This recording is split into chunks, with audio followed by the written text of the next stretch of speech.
1764, a quarry worker named Hoffman cracked open a block of chalk in a Dutch hillside and found a skull. It was about a meter long, yellow-grey, teeth like a crocodile, but longer. Nobody knew what it was. The best minds in Europe spent the next 30 years arguing. One man said it was a whale, another said a crocodile. Both were wrong. Here's why that argument mattered. This was the first time in recorded history that humans had to confront the idea that a species could go extinct. Before this skull, the church taught that God wouldn't let a creature disappear. This thing forced the conversation. They eventually named it Mosasaurus, after the river Meuse, the Mosa, where it was found. It means Meuse lizard, which is an almost comically understated name for what this animal actually was. So, what was it? Mosasaurus was a marine reptile, not a dinosaur, not a fish, not a shark. A reptile that went back to the sea. Its closest living relative is the monitor lizard, the Komodo dragon. Let that sink in. Imagine a Komodo dragon decided the ocean looked more interesting. Then evolution spent 20 million years making that decision catastrophic for everything else. By the late Cretaceous, roughly 82 million years ago, the mosasaurs owned the ocean. Not competed, owned. There were no apex predators left in the water that Mosasaurus had to worry about. Now, the body. The largest confirmed Mosasaurus specimens ran about 14 meters. That's the length of a standard London bus, and a half. Some fragmentary fossils suggest even larger, possibly up to 17 meters. We don't have a complete skeleton for those. We know this because of what we can see in the fossils, specifically in the vertebrae. Individual vertebrae from unknown specimens are larger than any matched to a measured skeleton. That's testimony, not speculation. The bones exist. The body plan was serpentine, long, flexible, low drag. Think less crocodile, more very large eel with 4 paddles bolted on. The tail had a bifurcated fluke, 2 lobes, like a shark's, but formed differently. Convergent evolution doing the same answer twice. That fluke meant it could accelerate, burst speed, ambush capability. It wasn't built for marathon chases. It was built for the moment when you realize you are already inside its striking range. Now the jaw. This is the part where we have to talk about why the name T-Rex came up. The jaw has 2 hinges. 2. Most animals have 1. Mosasaurus had a second joint mid-jaw, a kinetic skull. That second hinge means the lower jaw could flex outward when biting. The whole jaw widened around the prey. This is the same mechanism in a python, a snake, because mosasaurs and snakes share a common ancestor. So Mosasaurus is, in a deeply uncomfortable sense, the giant ocean cousin of every snake on Earth. And then, the roof of the mouth, a second row of teeth on the roof of its mouth, pointing backwards. Those palate teeth don't help with the bite. They help with what comes after. They stop prey from reversing out. Once it was in the mouth, it was already over. You were just experiencing the administrative part of being eaten. We know Mosasaurus ate sea turtles because we have the fossil evidence. Turtle shells with Mosasaurus bite marks, matching exactly. The spacing and depth of the bite marks match Mosasaurus tooth geometry. This isn't guesswork. And sea turtles aren't soft. Their shells can withstand enormous pressure. Mosasaurus bit through them anyway. The bite force estimates for large Mosasaurus specimens are somewhere between 13,000 and 15,000 newtons. For context, a saltwater crocodile, the most powerful biter alive today, tops out around 16,000 newtons. We're in that ballpark, except the jaw is attached to a 14-meter sea monster. Now, about that nickname, T-Rex of the sea. The comparison isn't just hype. Both were apex predators in their environments. But there's a real argument that Mosasaurus had the harder life. T-Rex lived in environments with other apex predators. Triceratops could gore it, Ankylosaurus could break its legs. The land pushed back. The ocean fought back too, but Mosasaurus was at the absolute top. Nothing hunting it, nothing threatening it, which sounds great until you think about what that kind of dominance costs. Enormous bodies need enormous calories. A 14-meter marine reptile would need to eat a significant prey item, something big, potentially every few days. And the fossil record shows it was not picky. We have evidence of Mosasaurus eating fish, turtles, ammonites, plesiosaurs, and other mosasaurs. Cannibalism, Confirmed, there are mosasaur bones found inside mosasaur gut regions. The ocean it lived in, the Western Interior Seaway, was a warm, shallow inland sea that split North America in half. This wasn't the Atlantic or the Pacific. This was a brand new inland body of water, hundreds of meters deep in places, warm as a tropical sea. It ran from what is now the Gulf of Mexico to the Arctic, that's roughly 4,000 kilometers. Mosasaurus didn't just live in it. Multiple mosasaur species carved it up between them, different species hunting different depth zones. Different teeth tell different stories. Some mosasaurs had blunt teeth for crushing shells. Others had needle teeth for fish.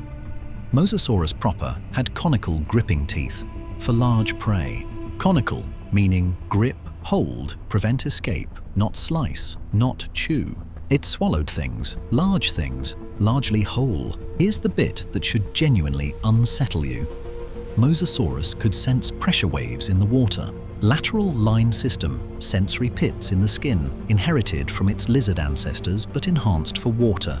It could feel you moving in the water before it could see you. That's not from a horror film, that's bone and tissue anatomy, confirmed in well-preserved specimens. It also had good eyes. Large orbits suggest large eyes, low light capable, which means it could hunt at depth, in poor light, using pressure detection and vision together. The question people always ask, could Mosasaurus have taken a megalodon? The honest answer, they never met. Mosasaurus went extinct 66 million years ago. Megalodon appeared around 23 million years ago, 17 million years apart. That's longer than we've been a separate species from Neanderthals. The gap between these two animals is barely comprehensible. But here's a more interesting comparison: Mosasaurus versus the sperm whale. The sperm whale, the largest toothed predator alive today, runs to about 18 meters, similar length. But the whale is a mammal, warm-blooded. It has to breathe.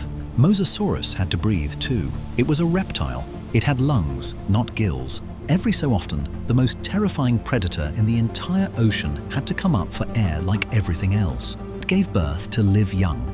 We know this from fossil evidence. Juvenile Mosasaurus preserved with adult skeletons in positions suggesting birth, not predation, which means Mosasaurus was a mother or a father, a parent. It raised young in the open ocean. The juveniles were small enough to be prey to other mosasaurs, to large predatory fish. The ocean's hierarchy was ruthless even for its own apex predators' babies. The ones that survived grew quickly. Mosasaurs had fast growth rates compared to most reptiles. Some researchers estimate they could reach adult size within a decade, from small enough to be eaten by a large fish to the most dangerous animal in the ocean. Now, the end, because everything about Mosasaurus eventually leads here. 66 million years ago, a rock approximately 10 kilometers across struck what is now the Yucatan Peninsula at roughly 20 kilometers per second. 20 kilometers per second. That's faster than you can say the number. The impact energy was roughly 1 billion times that of the Hiroshima bomb. The ocean next to the impact site didn't just boil, it was blown away. A temporary crater in the seafloor exposed the mantle. The global ocean temperature spiked, then collapsed. Sunlight was blocked for years by ejecta and soot. The food chain didn't just break, it dissolved. Phytoplankton crashed, then everything that ate plankton, then everything that ate those things. Mosasaurus was at the very top, which meant it was the last to go, but it had nowhere to go. 14 meters of perfect predator in an ocean with nothing left to eat. The last Mosasaurus probably died not from the impact itself, but from starvation, months later, in a dark, cold, empty ocean. That is not a monster's death, that's a tragedy. And here's the thing, the fossil that started all of this, the one found in that Dutch quarry in 1764, got caught up in a war. When French revolutionary forces took the city of Maastricht in 1794, Napoleon's troops were specifically ordered to seize the skull. Napoleon wanted it because he understood what it was, proof that God's creation contained things that no longer existed. Revolutionary fuel. The skull is now in the Natural History Museum in Paris. You can see it today. The same skull, the one a quarry worker found in a hillside. Same teeth, same second jaw hinge, same palate teeth, all there. just sitting in a museum in Paris. The scientific name, by the way, is Mosasaurus hoffmanni, named after the quarry workers Dr. Johann Leonard Hoffmann, who first described it. So, the greatest predator the ocean ever produced is named after a Dutch doctor who was not even the one who found it. Science is full of moments like this. The person who did the work getting footnoted into history, but it also opened a door. This skull, this single object dug out of a hillside, is part of the reason Darwin eventually had something to work with. Extinction had to be real before natural selection could make sense. Mosasaurus helped prove extinction was real. The T-Rex nickname is everywhere now. T-Rex of the sea. Sea monster, T-Rex.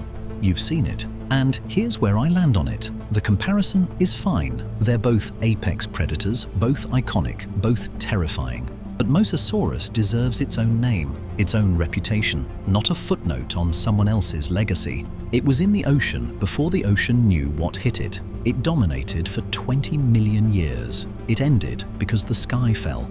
And here's the bit that should stay with you.